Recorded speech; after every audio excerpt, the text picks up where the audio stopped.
शौनक जी बोले, हे महाभाग सूत जी, आप धन्य हैं, परमार्थ तत्व के ज्ञाता हैं। आपने कृपा करके एक बड़ी ही अद्भुत कथा सुनाई है, जिससे भगवान भोलेनाथ के महामत्य को सुनकर देवराज जो ब्राह्मण था उसे भी शिवलोक की प्राप्ति हुई थी। वो ब्राह्मण पहले एक समय की बात है कि रातनगर में एक ब्राह्मण रहता था जो अज्ञानी, दरिद्र, रस बेचने वाला तथा वैदिक धर्म से विमुख था। वह स्नान संध्या आदि कर्मों से भ्रष्ट हो गया था और गलत कार्यों में संलग्न रहता था। उसका नाम था देवराज। वह अपने ऊपर विश्वास करने वाले लोगों को ठगा करता था। उसने ब्राह्मणों, क्षत्रियों, वैश्यों, क्षुद्रों तथा दूसरों के अनेक बहानों से करके उसने उनका बहुत सा धन हड़प लिया था। बाद में उसके अधर्म से बहुत सारा धन अर्जित कर लिया, परंतु उस पापी का थोड़ा भी धन कभी धर्म के कार्य में नहीं लगा। एक दिन वह ब्राह्मण एक तालाब पर नहाने गया। वहाँ शोभावती नाम की एक वेश्या को देखकर वह उस पर मोहित हो गया। वह सुंदरी भी उस धनी ब्राह्मण को अपने वशीभूत हुआ जानकर बहुत प्रसन्न हुई।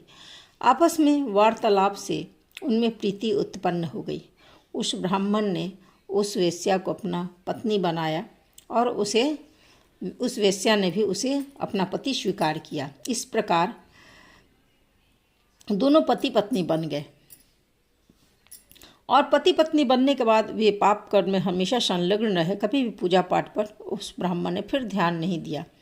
एक दिन रात्रि में उस दुष्ट ने ईर्ष्यावश में सोए हुए माता पिता और पत्नी को भी मार डाला और उनका सारा धन ले लिया। वेश्या में आसक्त चित्त वाले उस कामी ने अपना और पिता आदि का सारा धन उस वेश्या को दे दिया। वह पापी अभक्ष भक्षण तथा मद्यपान भी करने लगा। वह नीच ब्राह्मण हर समय गलत कामों में संलग्न रहता था। एक दिन घूमता घामता वह दैव योग से प्रतिष्ठानपुर नगरी में जा पहुंचा। वहां उसने एक शिवालय देखा जहां बहुत से साधु महात्मा एकत्र हुए थे। देवराज उस शिवालय में ठहर गया और वहां उस ब्राह्मण को, जो देवराज को था, ज्वर आ गया। उस ज्वर से उसकी बड़ी पीड़ा होने लगी। वहां एक ब्राह्मण देवता शिव पुराण की कथा सुना रहे थे। ज्वर में पड़ा हुआ देवराज ब्राह्मण के मुखारविंद से निकली हुई उस शिव कथा को निरंतर सुनता रहा। एक मास के बाद वह ज्वर से अत्यंत पीड़ित होकर वहीं पर वो समाप्त हो गया। यमराज के दूत उसे लेने आए और उसे पास में बांधकर बलपूर्वक यमपुरी ले गए। इतने में ही शिवलोक से भगवान शिव के पार्षदगण वहां आए। उनके गौर शरीर कपूर के समान उज्ज्वल थे। हाथ में त्रिशूल से वे सुशोभित हो रहे थे। उनके संपूर्ण अंग भस्म से उद्भासित थे और रुद्राक्ष की मालाएं उनके शरीर की शोभा बढ़ा रही थी। वे सब के सब क्रोध करते हुए यमपुरी गए और यमराज के दूतों को मार पीट कर बार बार धमका कर उन्होंने देवराज को उनके चंगुल से छुड़ा लिया और अत्यंत अद्भुत विमान पर बैठाकर वे शिवदूत कैलाश जाने को उद्यत हुए। उस समय यमपुरी में बड़ा भारी कोलाहल मच गया। उस कोलाहल को सुनकर धर्मराज अपने भवन से बाहर आए। साक्षात दूसरे रुद्रों के समान प्रतीत होने वाले उन चारों दूतों को देखकर धर्मज्ञ धर्मराज ने उनका विधिपूर्वक पूजन किया।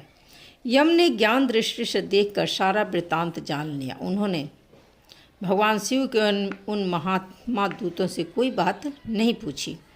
यमराज से पूजित तथा प्रार्थित होकर वे शिवदूत कैलाश को चले गए और उन्होंने उस ब्राह्मण को दयासागर शंभ शिव को, देवराज को लेकर चले गए और दयासागर शंभ शिव को दे दिया।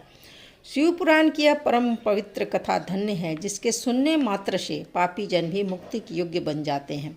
भगवान सदाशिव के परम धाम में वेदज्ञ तथा सभी लोकों में सर्वश्रेष्ठ लोग वहाँ पहुँचते हैं। ब्राह्मण, क्षत्रिय, वैश्य, क्षुद्र तथा अन्य प्राणी, यहाँ तक कि जिस पापी ने धन के लोभ से अनेक लोगों की हत्या की तथा अपने माता पिता पत्नी को ही मार डाला, वह शिव पुराण की कथा सुनने से मुक्त हुआ और शिवलोक को प्राप्त हुआ। भोलेनाथ की जय।